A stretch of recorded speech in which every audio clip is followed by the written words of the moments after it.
What's up, guys? Welcome back to The Last Word Sports. I'm here today, Charlie Owen, Scott Coverts. We got a nice little series of videos. First off, we're going to be talking about just series that are going on currently in the NBA.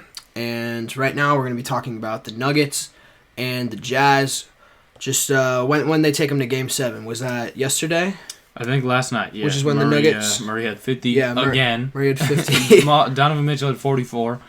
And both been going Nuggets off. Won in a close one, yeah. But basically, we're just going to be giving our predictions on the series, basically what we think is going to happen, who we think is going to have big games. We can't really do like all round 2 stuff just because not everyone's in round 2, so we're going to do pretty much every series that's going on right now, but round 2 we're going to give you like more in-depth stuff just because like we don't know what's going to happen in round 2. So first off, we got obviously Denver Nuggets, Utah Jazz Game 7. Scott, who you got winning Game 7? I got Utah. I know a lot of people like Denver here, and Denver has stormed back. They were down 3-1. I thought Utah was going to close it, and Jamal Murray has just been a man on a mission the last 3 games. He has 50 points.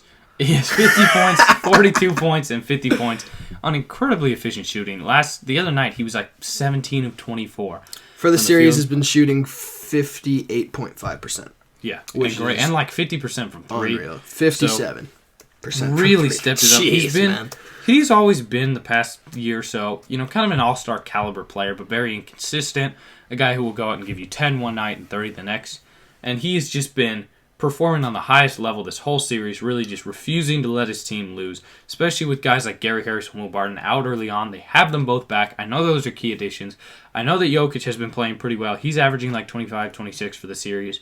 But ultimately, as good as I think Jamal Murray is... Bobo ain't been playing much this series either. Yeah, he was kind of just playing a bit in the bubble because they were trying out reserves and stuff. Yeah. Michael Porter Jr.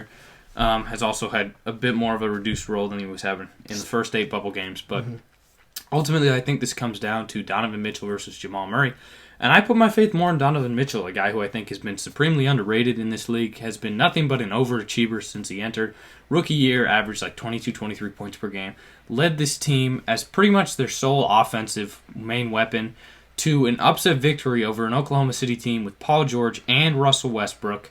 Last year they got bounced kind of early, but again, it was a tough matchup against a good team. And then this year they're coming back. Donovan Mitchell has just been giving this team his all. Again, super efficient shooting, averaging like 45 and 5 for the series on like 36 minutes. And the other thing is, I love the way that Rudy Gobert matches up with Jokic, who's a bit more of a slower, unathletic center. He can kind of lock him down in the paint, although Jokic can stretch it with some shooting. But the role players, at the end of the day in this series, have been pretty solid for both teams. I just think it's been Mitchell versus Murray. And last game, Murray had 50, Mitchell had 44. They were both great. Murray, beat him out, and that was what caused him to win. And in playoff history, teams who have been down 3-1 in a series are like 11 and like 250. They almost never win. So that's also kind of why I'm sticking with the Jazz, even though they have tied it up, made it 3-3 now. I just think at the end of the day, the Jazz are the more savvy team, I guess. And I as well picked the Jazz, as you kind of mentioned, Scott. You had guys like Gary Harris and Will Barton not playing so much this series. They are back, but it's kind of like it's taken them a while to get back into the flow, especially with the bubble and everything's kind of like out of place, and now you're in this like big pressure situation with the Jazz, and the Jazz have been really consistently just in the bubble, very much grinding everything out. Donovan Mitchell has been on his A game, and as you said, he's always been an overachiever in the playoffs. Never really had a bad playoff series if you look back at his entire career. Right. And the role players for the Jazz have been very, very solid as well. You got Jordan Clarkson coming off the bench giving you 18 a game. A huge boost. You got you got Big Joe Ingles giving you 20 a game. I like Joe, man. Everybody loves Joe Ingles. How do you not love Joe Ingles?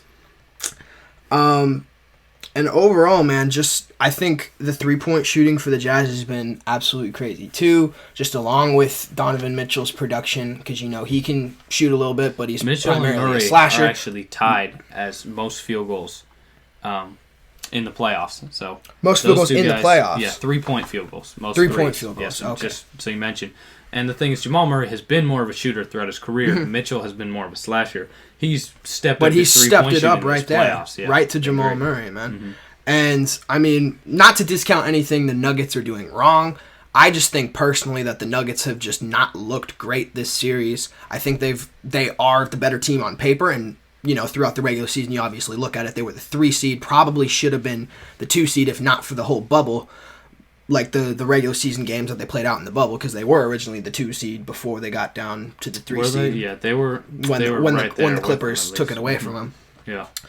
But as you said, man, Gobert's kind of had a nice matchup on Jokic. Jokic, I looked at the stats. Jokic has been averaging a quiet 26 points, and it's like kind of shocked by I was shocked, man. I was shocked because it really doesn't look like the screen the way Jamal Murray. Yeah, it really doesn't look like he's having that much of an impact on the game, and I think that's honestly kind of a big point of emphasis for the Jazz, and it's kind of worked out so far because usually the Jokic is the guy who's got the ball in his hands all the time. He's the guy making the plays for him. He's like the point guard, for sure. And Murray's kind of the scorer, and Murray's been definitely holding up his end of the bargain, but. When it comes to Jokic, especially ever since he got in the bubble, his passing and his playmaking has just looked off, man. Yeah, he seemed a little like how many assists? I don't really know how to place him, but yeah, for a guy who's been averaging like 7-8 assists like consistently over the past 2-3 years, he's only averaging like 5.5 right now. Yeah, I think part of that too, though, is in the playoffs, right? Teams lock in on defense. The game slows down. You play more ISO ball, and especially when you have a guy like Jamal Murray, who is just out of his mind, on fire right now. You're gonna just really trying to get his girlfriend in there, man. And well, the thing that's crazy to me too, and I would hope to see this a little bit more from the Jazz in Game 7 is in Game 6, it was 1-on-1 the whole way with Jamal Murray. Like they did not double him the entire game. And Charles Barkley gets to the game, he's like, "What are you doing?" They tried to double him in like the final minute and a half, but it was too late. The Nuggets had already built like a 5-6 point lead. They just kind of coasted to the end. Especially when you got Mike Conley in there, who's a great perimeter defender. Yeah, I would hope to see a bit more traps and pressure coming at Jamal Murray from the Utah's Mitchell's going to be coming at him pretty hard, especially.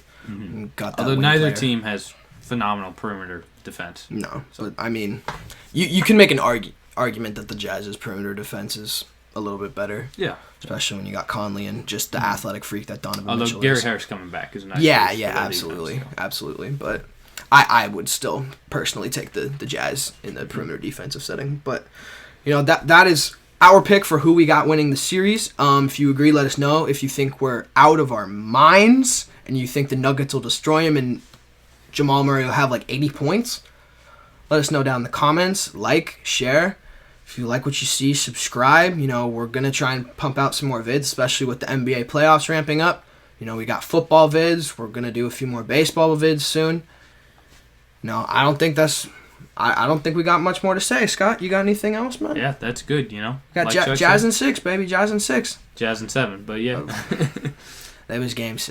Jazz and 7. That's what I meant. Thank you all for watching. This has been The Last Word.